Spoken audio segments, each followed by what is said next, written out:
Hey everybody, Mo here, and this is the 7th episode of Think Like a Pro.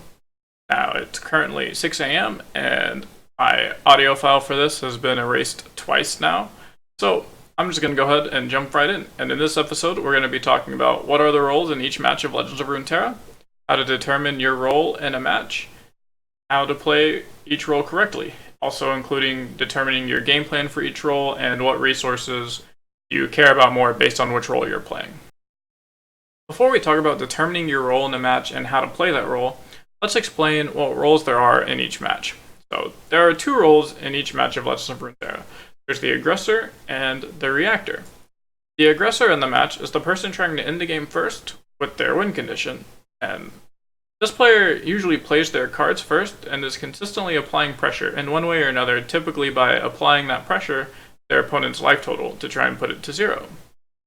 The reactor in the match is the person trying to disrupt the aggressor's game plan and run them out of resource. This player is usually playing their cards after the aggressor. This allows the reactor to play the perfect card to deal with the aggressor's threats and relieve pressure that all of the aggressor is applying. So what this means is a typical game goes, the aggressor plays card on turn 1 that's threatening.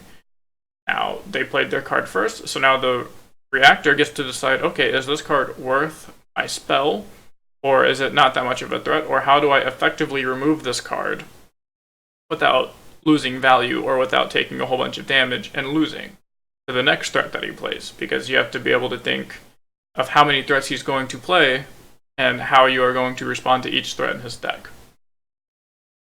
Now that we know what the two roles in Legends of Runeterra are, we now need to know how to determine what role we are playing. Am I the aggressor or the reactor? Most decks will have a predetermined general game plan that will tell you what role you'll probably be. This just means that if you build an aggressive, elusive deck, you've determined before the match has even started that you're going to try and be the aggressor every time. Same goes for most control decks and other aggro decks. If you build a Shadow Isle control deck before the game even starts, you're kind of already planning to be the control deck. However, just because you have an idea in mind of how you want to play your deck, doesn't always mean that the game plan will be super linear and exactly the same every time. So, we know there are two roles in each match, so does that mean that if two aggro decks play against each other, they're both the aggressor? No, not at all. So, this is the biggest mistake that a lot of players make.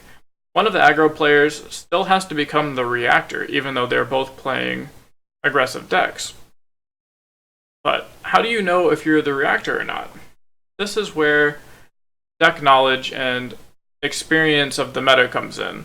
Meaning, the better you know your deck, and the better you know the meta you're playing in, the easier this will be for you to determine. Generally, if I'm trying to decide what my role is, I'll ask myself these three questions. Which deck, on average, is going to go under the other deck first and more consistently? Are there specific cards in each deck that will make one role a lot easier or harder? And what does my opening hand look like compared to my opponent's opening turns?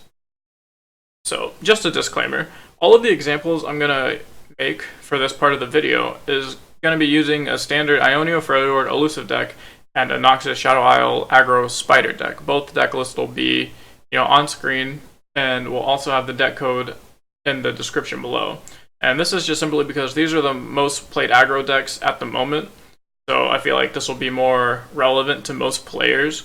If I start talking about some stupid, janky aggro deck, you guys might not necessarily feel it as much as you would feel it because you see the elusive deck on here and you're like, oh, I've played that deck. Or you play the spider deck and you're like, oh, I've played against that deck 50 times now. So it just makes it feel more relatable. And also, these are just the aggro decks that I've played the most, and it's what I feel more comfortable with, and that makes me feel comfortable that I'm not giving out false information to you guys, since I feel like I know both of these decks fairly well.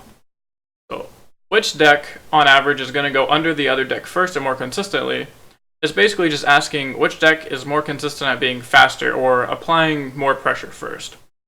Let's look at our first example here by looking at the two aggro decks I have.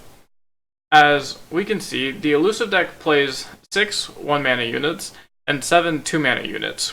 The Noxus Spider list plays 9 1-mana units and 6 2-mana creatures. So, not only does the Spider deck have more 1 and 2 drop units, but if you look at those units side by side with the elusive deck, you can see that overall, the value and the stats of the 1 and 2 drop units are typically just a lot better. So this means on average, the spider deck will have a more explosive opening and will be able to apply more pressure the first 2 turns than the elusive deck, automatically making it the aggressor on average. The next question is, are there specific cards in each deck that will make one role a lot easier or harder to take on? And this is just basically saying, do I have any cards that help me determine my role? So let's go back to our example decks. Here we can see that in the elusive deck, we play a unit with lifesteal. Now, this card is really useful in relieving pressure by being able to both gain us back life that we've already lost in the first couple of turns, and it can usually block 1 to 2 creatures before it dies, also relieving board pressure, which is going to be future health. So this should tell you that the elusive deck is going to want to play more reactive by surviving with creatures like the Kinku Lifeblade until you relieve enough pressure to become the aggressor in the long run. So maybe if you're playing the elusive deck and you say, okay, I guess I'm going to be the reactor because I'm not as fast as the spider deck. This Kinku Lifeblade is a very key card into surviving because it gains me life back and it can also block because it has really nice stats on it. So if you have any buff cards in your hand, like maybe you have the Inspiring Mentor that lets you buff a creature in your hand, you want to be using that on your Kinku Lifeblade because you know that if you can play that card as a 4/5, it'll just tremendously swing the game in your favor and will make it a lot easier for you to sustain and be able to stabilize quick enough and destroy your opponent's board with an elusive lifesteal unit. That's pretty big. And the last question is, what does my opening hand look like compared to my opponent's opening turns? Now, this is pretty self-explanatory, and in some ways, this question also completely trumps the first 2 questions. It doesn't matter how fast your average deck is. It doesn't matter the cards in your deck if you don't draw them. All that matters is what's in your opening hand. If your opening hand is slower units and reactive cards, like I said, on average, if your deck is supposed to win on turn 2, but you draw all of the turn 3 or later cards in your hand, then you're probably just going to end up having to learn to adapt, and this is where you need to pivot your game plan.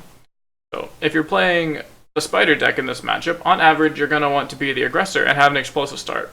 But however, like I said, if you don't have any 1-drops, or maybe you only have 1 2-drop in your hand, and you're just going to have to need to adapt to the more reactive role and try to set up a win through your late game win conditions, which is going to be playing all of your pump spells to your Darius. And, like a big crowd favorite.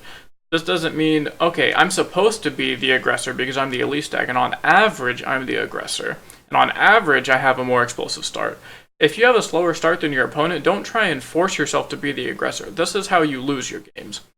Because if your opponent already has a really nice board presence, and you try and get in there with a 2/1 creature, and you spend all of your pump spells on it, and they just find a way to block it, or just find a way to prevent that damage somehow, then you've just wasted 3 to 4 cards on doing nothing, or maybe killing one of your opponent's creatures. Because all of your buff spells only last for 1 round.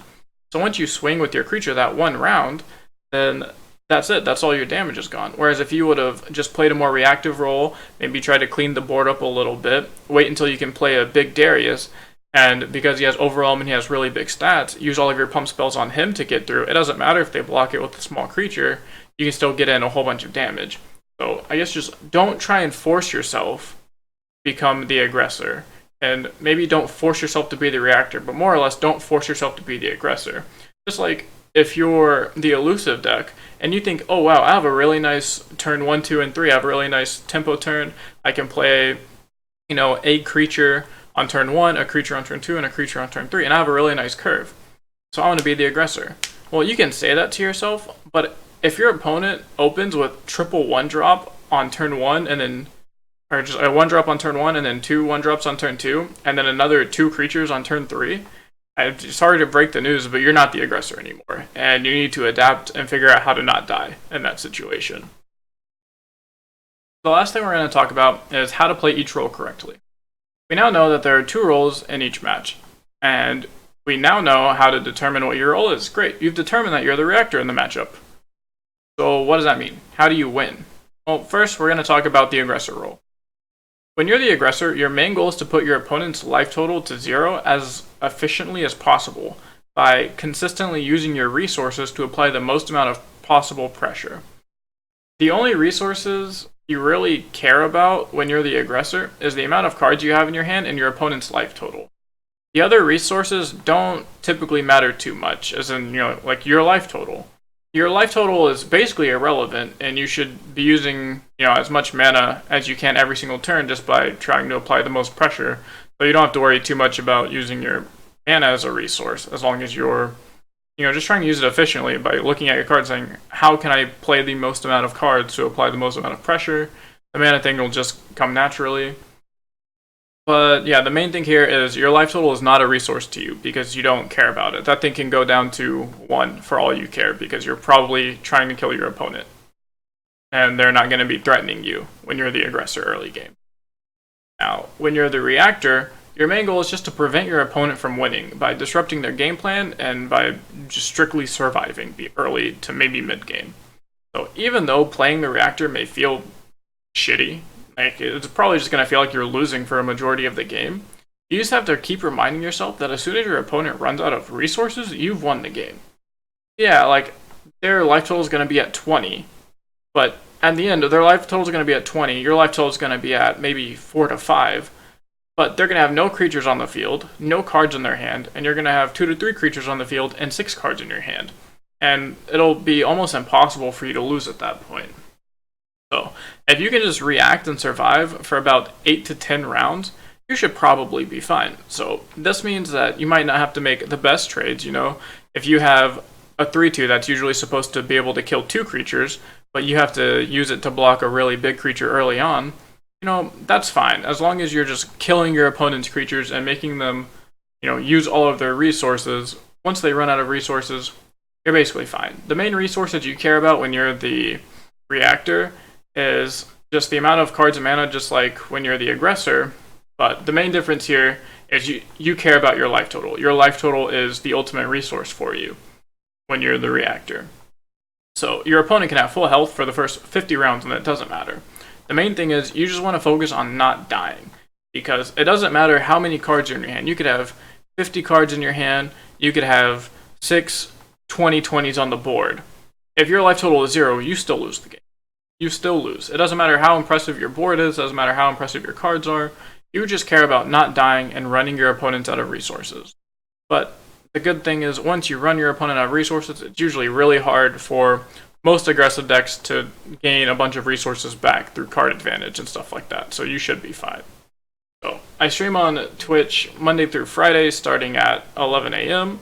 I also post videos on YouTube Wednesdays and Saturdays and sometimes in between.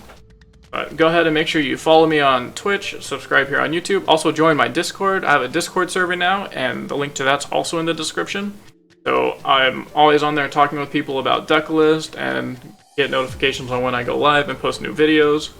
So that's going to be it for this episode. I hope you guys enjoyed it. If you have any more questions, feel free to just hop in the Discord and ask me, or leave a comment here below. And that's going to be it for this video.